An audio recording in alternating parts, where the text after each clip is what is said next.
Welcome everyone to Swimming with Sharks, Adventures in Sales Ops. My name is Will Smith. I am your host, and today's show is brought to you by Mano Bite. Mano, the Hawaiian word for shark bite, so shark bite. Hoo-ha-ha.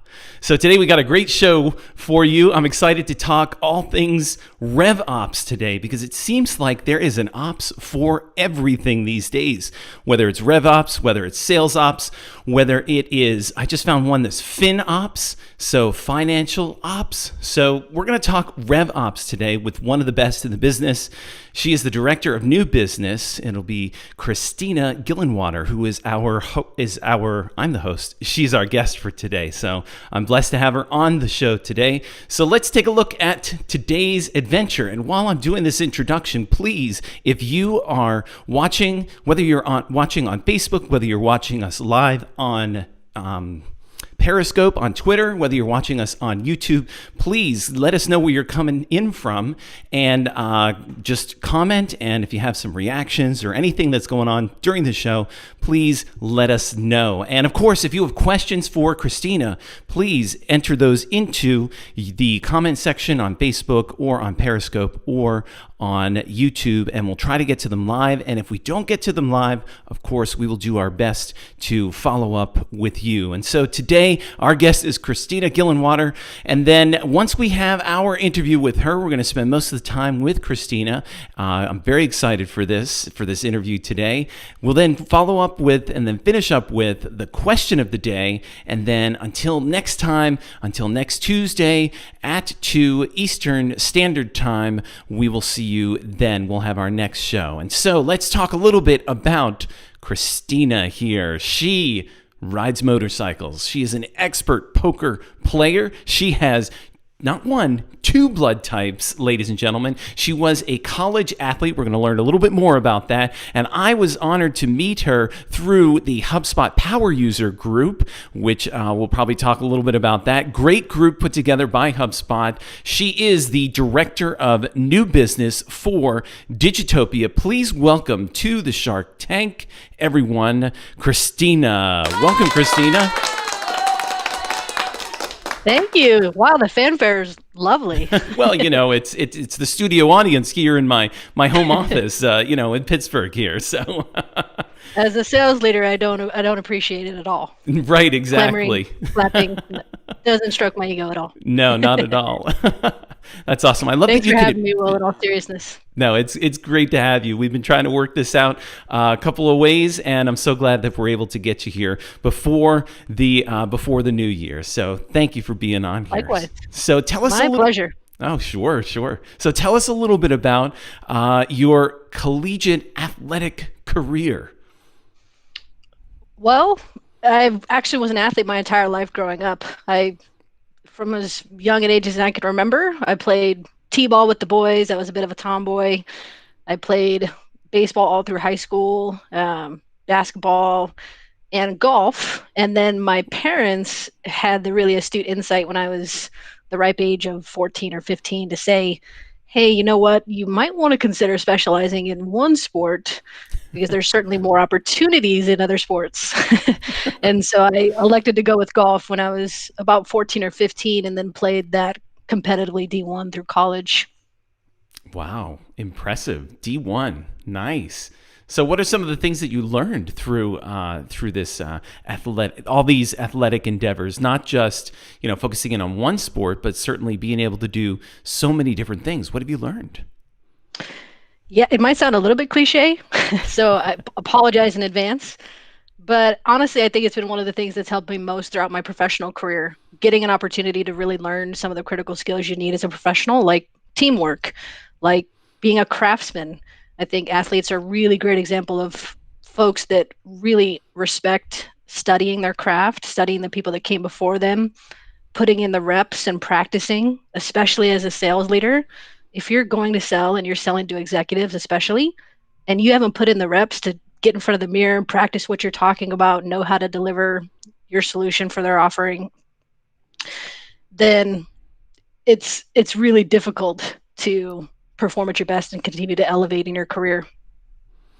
I love that you mentioned performance. that it's not that it's a show and everything, but if you're doing something that's difficult, whether that's an athletic endeavor, whether that's getting in front of, the executive leadership of a company that you're trying to sell to, there is a performance aspect. And I love that you touched on that when it comes to athletes. As a musician, I can totally relate. And I love that word craft.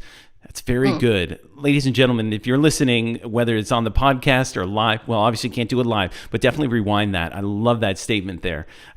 Really good stuff, Krystina. Thank you. That's good.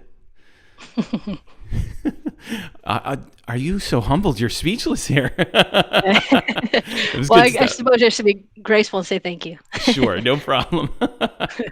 So tell me a commonly held belief in your industry that you're disagreeing with here. I don't know that I ardently disagree with anything outright in our industry. I think there's definitely things that I'm incredibly passionate about in my industry. And this is actually something that a team member brought to my attention recently. And one of those things is I was kind of unaware that I've been on a personal mission to destigmatize the sales role. Sales reps have the worst reputation in the world. They're oftentimes seen as, I think some of the adjectives that are used to describe sales folks are things like slimy and sleazy. Sometimes they're not even adjectives. They're just sounds like yuck and ugh. Have you ever seen those job reports of the most trusted professionals in the country? Yep. You see like nurses, doctors, firefighters are often at the top. Who's way at the bottom of the barrel? Yep. Unfortunately, lawyers, salespeople, and it's really offensive. It hurts my feelings. Yeah, because I think that sales is actually one of the most important customer service roles in the business. I think modern sales kind of is the new customer service, and I'll tell you why. I think that sales has changed more in the last 10 years than it has in the previous 100 years. For basically as long as there's been a sales function in businesses, there's been a lot of disparity in the buying and selling process. Buyers have had very little autonomy, very little access to information, and very few options that they could actually select from to solve their problems and get solutions. And that has flipped in just recently, like the last 10 years. And that's really due to the advancements in technology that we're seeing. Buyers now have more access to information than they ever have before. They have more autonomy and more control in their decision-making process. They're self-educating. They're researching solutions to their problems before they ever even talk to you. So if you're a sales leader today, it's no longer your job, in my opinion, to even be informative. You don't have to be. Honestly, they have 90% of the information they need before they ever pick up the phone and talk to you. And you don't need to persuade and you don't need to influence. Those kind of tactics, they think are long dead. The only thing you need to focus on today as a sales leader is problem solving. If you cannot map your offerings, your services to real problems in a prospective customer's business, then you're going to lose out on a ton of deals. And so moving from persuading, influencing, trying to just be informative to problem solving, I think is a big change for sales leaders. And in that spirit, it's kind of more a customer service role. You're just trying to provide value today in sales and again, help people uncover solutions for their problems. So how does this all relate to revenue ops? Can you give us a definition of revenue or Rev-Ops, if I'm going to use the cool sounding, acronym or what have you, or the shortened version? So how does this all relate to Rev-Ops then? Yeah, so Rev-Ops is such an interesting, fascinating space. It's really been emerging, I'd say, the last 2 to 4 years. Okay. And there's a lot of definitions that you'll see business pundits throwing out that I think a lot of different organizations subscribe to. Some see RevOps as a business practice. Some see RevOps as a supporting role. Some see it as a business function. The way I define it is it's a business practice that aims to align an organization's revenue engine. Revenue engine meaning their marketing, sales, and service functions within the organization to drive more unification and orchestration across those functions, and drive, importantly, full funnel revenue accountability. I think that's a huge miss for a lot of organizations, especially B2Bs, that are built on a functional structure where they have a lot of lack of alignment and lack of orchestration across those key functions in the business. And you see it leading to a misalignment on KPIs, a misalignment on goals, a suffering customer experience. And so what RevOps aims to do is shore up that revenue engine, make sure your team is acting in orchestration, and that you're providing a seamless customer experience throughout. So someone listening to this says, RevOps, okay, this is what I want to do. What's the first thing that they should do? Outside of, researching and things like that, what would you say? What would be the first step to implementing RevOps at their organization or company? There's a number of steps you could take. If you take any step today, you're already going to be leaps and bounds ahead of most competitors. I think one of the key things to get in place first is really clear, unified data across the revenue engine. I talk to so many companies where each business unit or each function within the organization has no idea what's happening from a data and analytics perspective in their counterparts function. And there's a complete misalignment on, again, KPIs, goals, and metrics. So getting together with your revenue team, your head of sales, your head of marketing, your head of service, and aligning on what are the key metrics that we all need to progress and move forward so that more revenue is actually the goal and the outcome on the other end. And in that note, if you can also get regular meeting rhythms in place, kind of get rid of that marketing meeting. I think this marketing meeting is almost obsolete now. In the RevOps world, you need to be having a meeting with all three business functions, including customer service. I'm so glad you made that clarification because you'd mentioned in your definition service. And so we have sales and marketing, and then service is kind of off to the side there. But RevOps says get everybody in the room together. Is that correct? That's right. Yeah, that's correct. All right. I think service is oftentimes a big omitted function.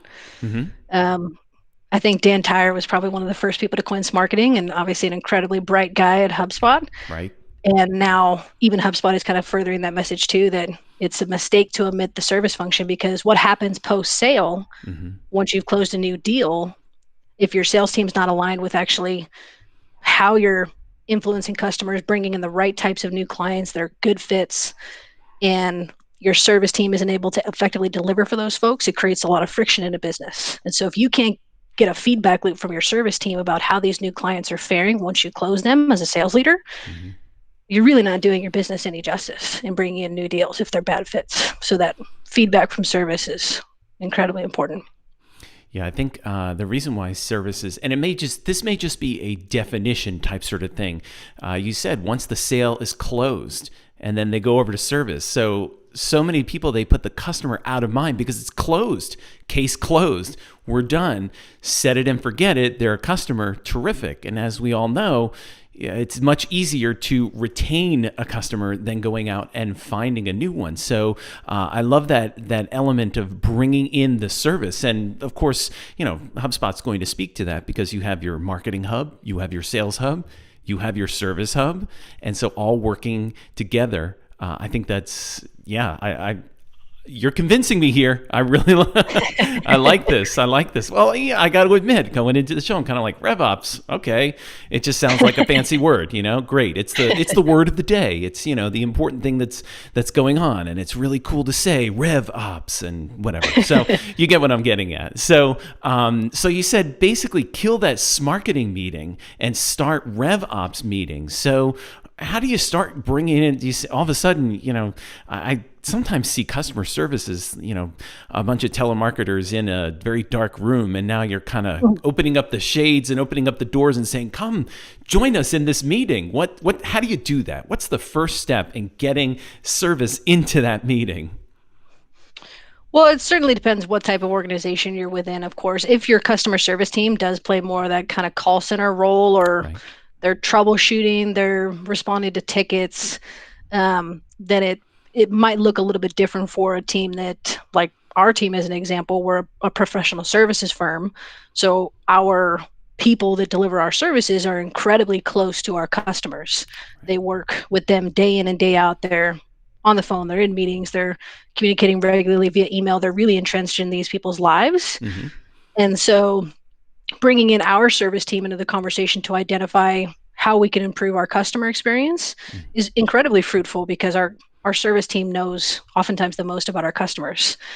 And so I think just taking the step, getting a regular meeting rhythm in place, if you can even meet once a quarter to get a feedback loop of first, how are your offerings, how are your solutions being marketed effectively by your marketing team?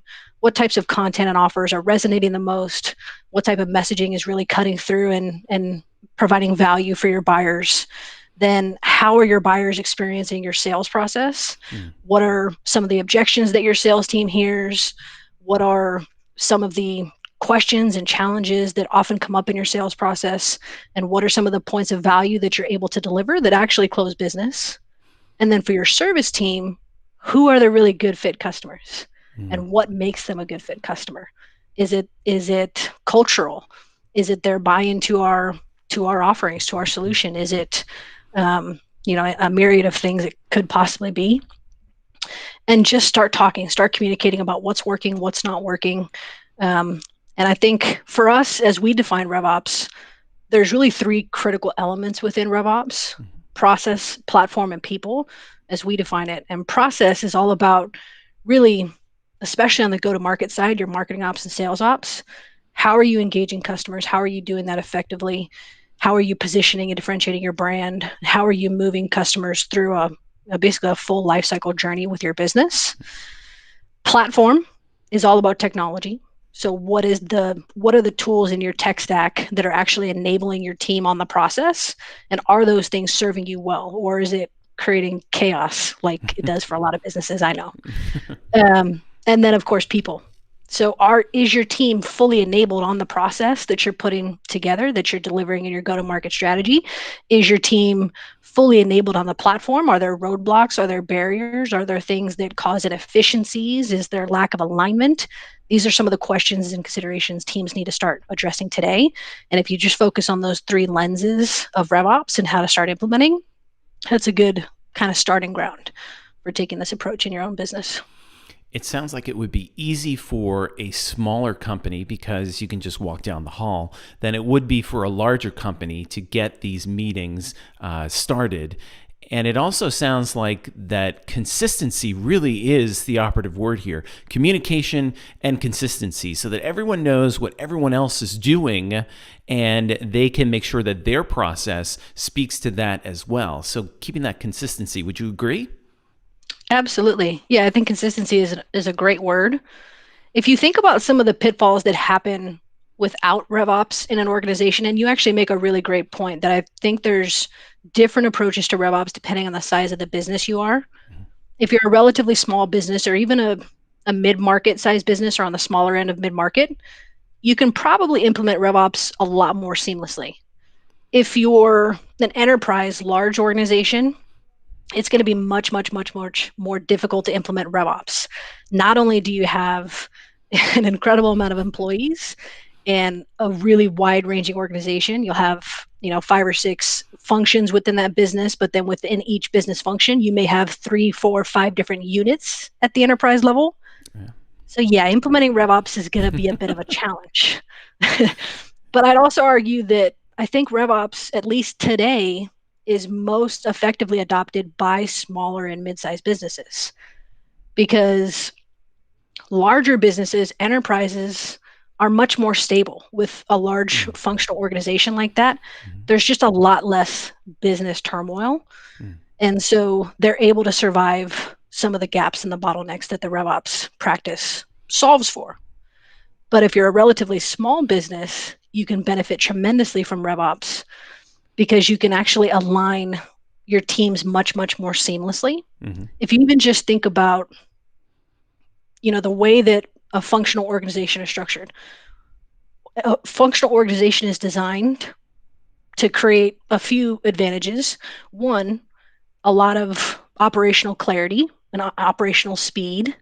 So there are some good things about a functional org structure, and specializations. So it's actually a good thing to have your leaders in your business specialize so that they can become experts in their field and deliver on those things well. But what happens in these businesses with functional org structures is you tend to only focus on your discipline and your goals and your KPIs if you're not aligned with your other counterparts. So as an example, if your marketing team, if their main mission is just to drive, more leads into the database, more MQLs, then they may not care about the quality of those leads because they're not incentivized to. Their KPI and that the mandate that they're being held to is marketing team, we need more leads. Where are they? Your sales team, similarly, if their main mission as a sales team is just, we need more revenue, we need more closed deals, they're not actually incentivized to qualify out bad fit clients and say no to those folks, which creates a lot of friction in businesses, Right. bringing in bad fit clients. And similarly for your customer service team, if their main mission is only retention, as an example, and they're not prioritizing revenue, then they may not have any incentive to expand the relationship. And so that's one of the beautiful things that RevOps can help businesses achieve when you're talking about aligning on goals and metrics. Align everyone around revenue. That should be the main mission. And you'll start to see this kind of cascading effect across your functions that everybody starts becoming incentivized around the right KPIs and metrics. So it really helps, for example, in the example you just gave, it really helps avoid marketing saying, hey, I got you the leads. It's now up to you. I did my job. You now need to do your job, sales, or you now need to do your job, service, and keeping those Right. people. I made the sale. I closed the sale. Now it's up to you, but more alignment with all of those people. Absolutely. And it kind of eliminates the finger pointing too. Yes, exactly right. If everyone's aligned together, yeah, that's the beauty of the flywheel, right? If it's a wheel, Yep. it's very hard to say, no, that was your fault or that's your fault. And I think especially on small teams, like you mentioned, you can't bridge those gaps that or those places that are missing in your process. So good stuff there. Absolutely. I like that a lot. That's good stuff. So tell me something that everyone in your industry is trying to do that you feel that you have done or Digitopia has done better than everyone else. Well, let's see. How can I answer that in a somewhat humble way? Um, I think especially in our space, so as I mentioned, we're a professional services firm. Mm-hmm. In short, you can consider us outsourced RevOps resources firm. So we deliver a lot of marketing ops and sales ops through our services. Our space is incredibly commoditized. You can throw a rock and hit another agency that provides, any type of marketing ops resources or sales ops resources. Right. And I know you have a former agency background yourself, don't you? Correct. Yep. So you empathize, you feel my pain. And I think this is true for a lot of businesses, so I hope this actually helps folks. But our space is really commoditized, and it's really easy for folks to find our services that are maybe offshore services that are really, really cheap, or folks that claim to be experts, but they can't actually deliver. And so something that our business is focused on really intensely over the last several years is differentiating our brand. And that's a really big challenge. How do you stand out in a marketplace that's so noisy and crowded where you have no elbow room? And one of the things that I think businesses need to start doing is being as niche as you possibly can be, as much as it makes sense for your organization. So as an example, we only work with clients who are on HubSpot. If they are leveraging HubSpot as a tool within their technology stack, great, we can do business together. If you're not, if you're on Salesforce, if you're on Pardot, if you're on Marketo, we cannot work with you because we can't be software agnostic. They're not all created equal. Our team can't be experts in all those things. So HubSpot is a big differentiating factor for us. And there's all kinds of other, commitments that we go through in our sales process. There's all kinds of other factors that qualify folks as a good fit for us. And so I think that differentiating our brand has really served us well over the last several years. And this RevOps space is actually another great example of that. I think we're one of the first professional services firms to pivot to RevOps, and it's been an incredible opportunity for us in terms of positioning. Well, that's the whole reason why I asked you that question. And I love your answer that you provided, differentiating your brand. And so I wanted to, and you did it very well. I wanted you to expand on that because you're right. You're just a stone's throw away from yet another agency that seems to be doing the exact same thing. Or why would I hire somebody here when I can just go on Fiverr and get, SEO expertise, proclaimed SEO expertise. And, and then it's not, you chuckle because Yep, all too well. As do I, exactly. You can always find something cheaper. You can always find one element of what you're looking for done cheaper somewhere else. But if you want that holistic and complete analysis and strategy, definitely, being able to find an agency that fits you well and fits, and vice versa is definitely the way that needs to happen. So I love how you differentiate your brand. That's perfect. Great stuff right there. So and you mentioned strategy. I think that's actually a critical element for every professional services firm. We know that all the random acts of marketing, as I lovingly refer to them, are commoditized. They can be, it's kind of a race to the bottom. And so, but if you can own a business's strategy and if you can own their data, you can really ingratiate yourself to that client and you can actually deliver real value. Because there's the Accentures of the world and the Deloittes of the world that are the big providers when it comes to overall business strategy. But what happens is you work with them for a couple months, spend, I don't know, $100,000, and you get this like 8,000 page report that you can't do literally anything with. And so they may proclaim to help with business strategy, but they can't actually get anything done. So if you can be a professional services firm and actually get into a business and lead business strategy, lead go-to-market strategy, and actually get things done in a business and create meaningful change, you're sticky. You're going to stay there for a long time.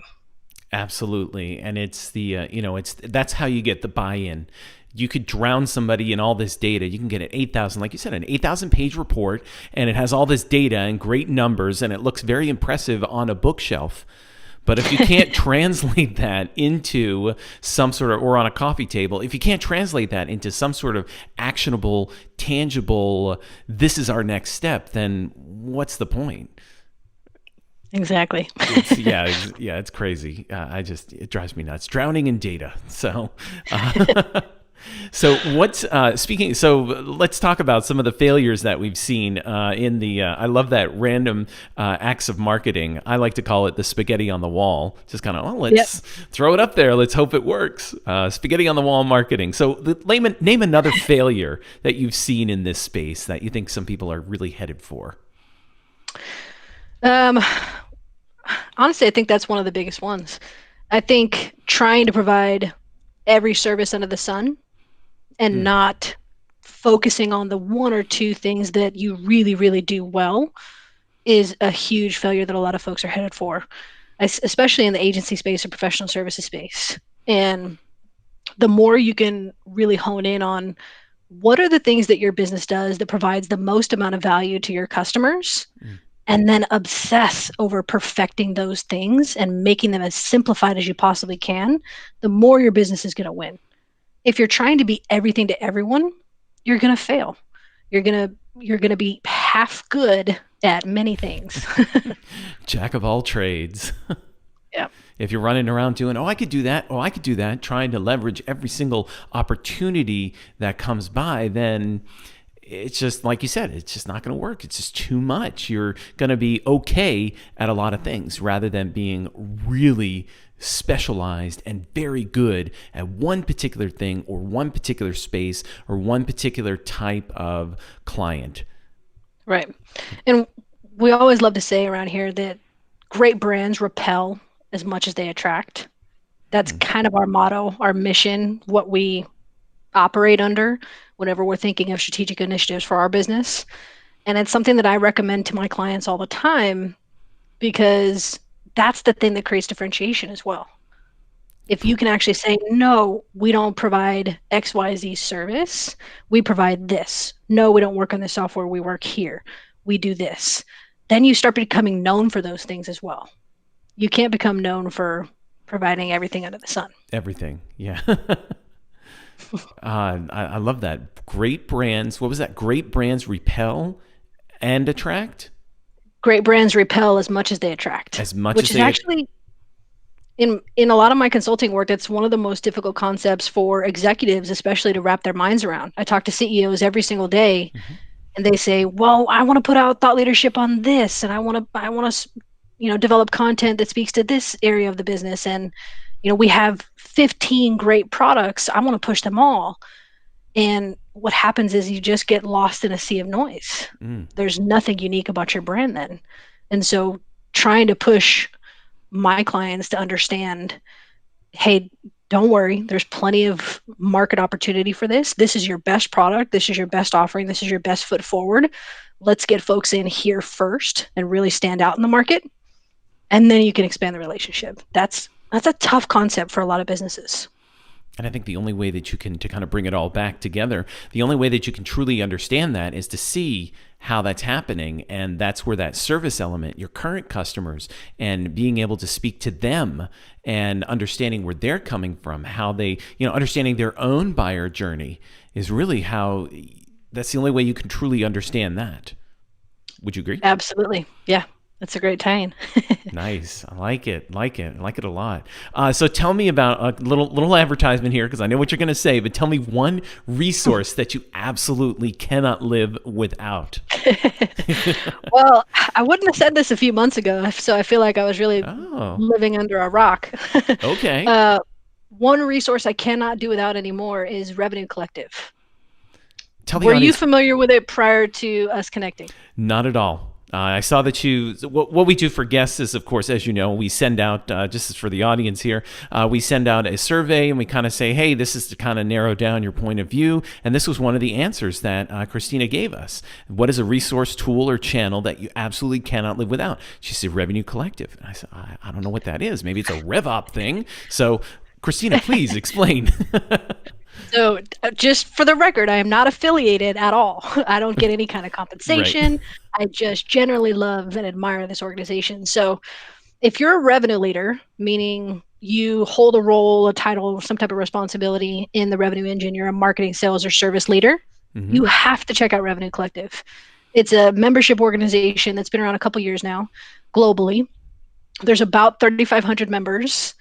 And one of the coolest things about it is they really prioritize and value professional development. So things like mentorship, regular networking opportunities are directly facilitated. So you can engage in a Slack workspace as an example and connect with revenue leaders from all over the world to share similar problems. But on top of that, they divide their members up into regions and chapters. So you can get much more intimate and close with folks in your city or in your region, connect with fellow sales leaders, identify, some of the biggest challenges in their business and how they solve them. And then they facilitate mentorship from essentially their executive level, which they call, I believe, their associates, and then their VP level. So you have direct leadership opportunities and mentorship opportunities, connect with these folks who are a little further advanced in their career and learn from them, which in my opinion is also another wildly underutilized tool, is just mentorships. I think there's a lot of folks that don't take enough advantage of mentors in their career. So yeah, I just can't say enough great things about it. And they facilitate lunch roulettes, which is just the coolest thing. Every 2 weeks, you're literally rouletted into a random lunch with somebody you've never connected with before. Oh, interesting. And that proactive facilitation of networking is just so cool. And how does that work in during a pandemic? How's that? Is it a Zoom lunch? How does that work nowadays? Virtual lunch roulette. Ah, there we go. I spoke with a sales leader last week from Kansas, which, by the way, I did not know this, but Kansas is part of something called the Silicon Prairie. because there's such a tech Interesting. boom in the Midwest. I had no idea. Thought Me that was a neither. cool name. Yep. See, you learned something. Silicon Prairie. There you go. Silicon Prairie, Interesting. So, right? how is this? I can probably draw the right conclusions here and there, but tell me, in your opinion, how is Revenue Collective better, different than LinkedIn, for example? Because it's proactive. And I think LinkedIn is very passive. You only get sometimes as much out of it as you're willing to put in, where Revenue Collective actually challenges you. Interesting. So there's a lot of people that are actually reaching out to you and pushing you. They have community moderators that actually work to support you proactively, work through some of your goals and aspirations as a professional and how you want to develop. And like I mentioned, they have the facilitated lunch virtual meetings, um, things like that. But also, I think one of the biggest benefits is their content and their resources. They hold regular events and some of them are public, but the majority of them are private just to the community, that are thought leadership style events. So whether it's RevOps or sales ops, or you're talking about quote to cash, like whatever it may be within the revenue engine, you better believe it. There's an event on it, probably today or tomorrow or the next day, Wow. that you can learn from and engage on. And then they have a whole repository of resources in terms of content. So if you are hiring a new BDR and you're swamped and you don't have a ton of extra time to train, you can go into Revenue Collective and say, hey, does anybody have a BDR playbook that I can steal? And they say, oh, yeah, here's 10 of them. And you just pick which one you want. And Wow. so it's like cheating. You just have a leg up on, on every other professional who's not in Revenue Collective. You That's got to very, check it out, Will. yeah, I definitely am for sure. And those of you that are You'll love it. watching, those of you that are listening, definitely check out Revenue Collective. I know what I'm doing this afternoon. So, and that's it. So that's good. I love that resource. I had never heard of that. And this is why we do the show, so that we can, pick the brains of leaders out there. So thank you for that. I appreciate that. So let's My give you a pleasure. moment. Let's give you a moment now, and let's do a little brag moment for you. What's a recent activity that you've implemented in your company that's brought surprising results, something you didn't quite expect? Oh, this is one I was looking forward to. Okay. So I think I mentioned to you before we jumped on, we're a relatively small team. We're a company of about 20 people here in San Diego. And I operate as a really small sales team. And so one of the things that I sometimes struggle with is just needing more resources to drive more top line revenue for our business. That's really my main mission. And so something that we developed recently this year is to enable our service team on sales ops. And now they're really smart folks. They're all marketers. So they know more about sales than the average Joe. I didn't have to educate them too much, Right.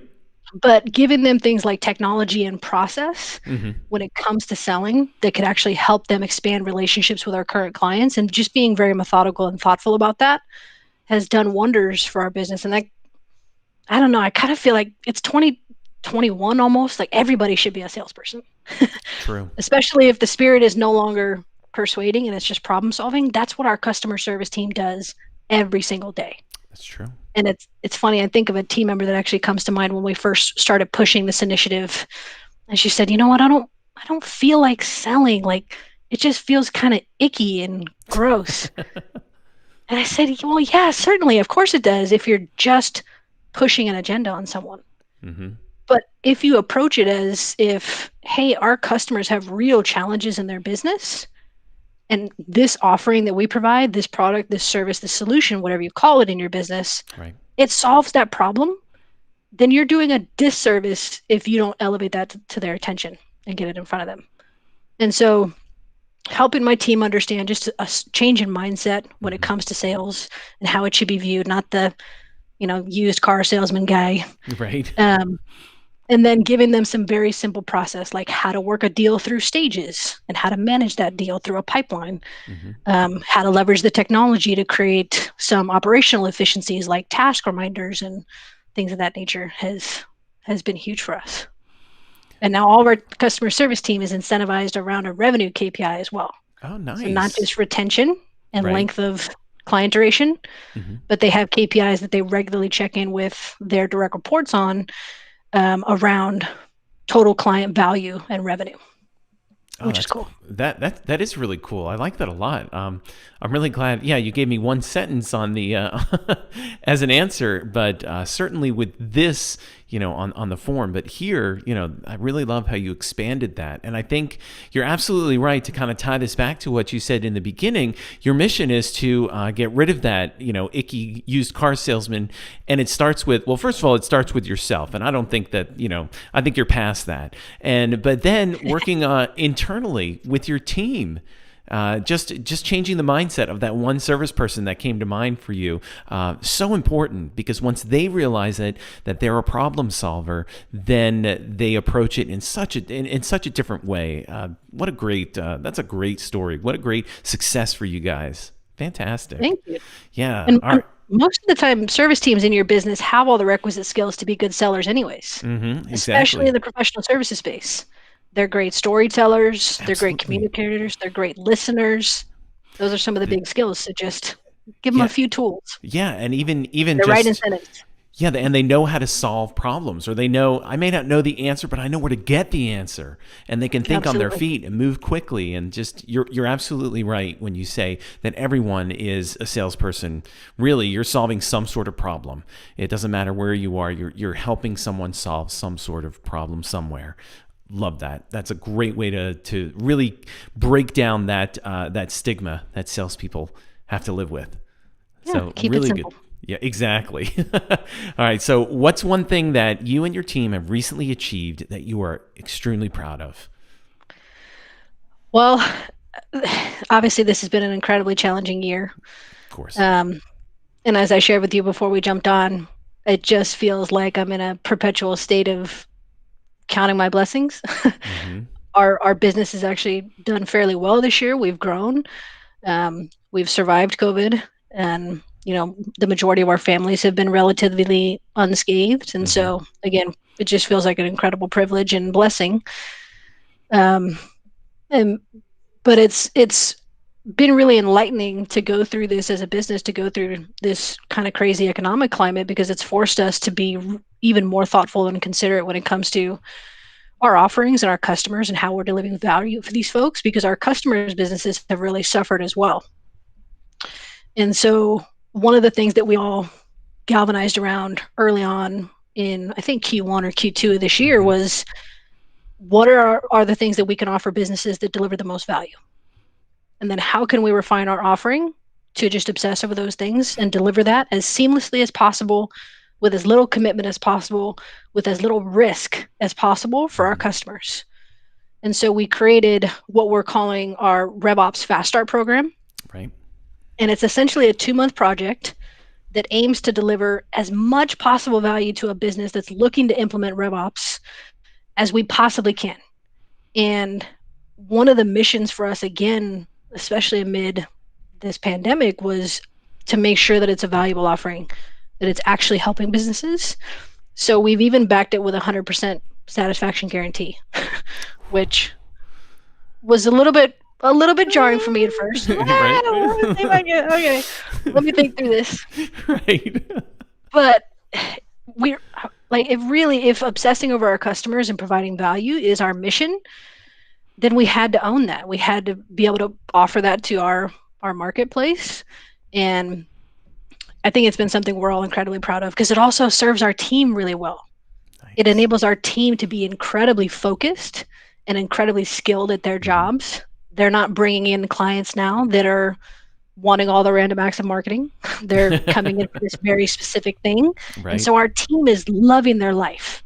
They get to kill it for their clients, which at the end of the day, I think is what most folks are looking for in their job. They're looking to have success and feel good and feel valuable.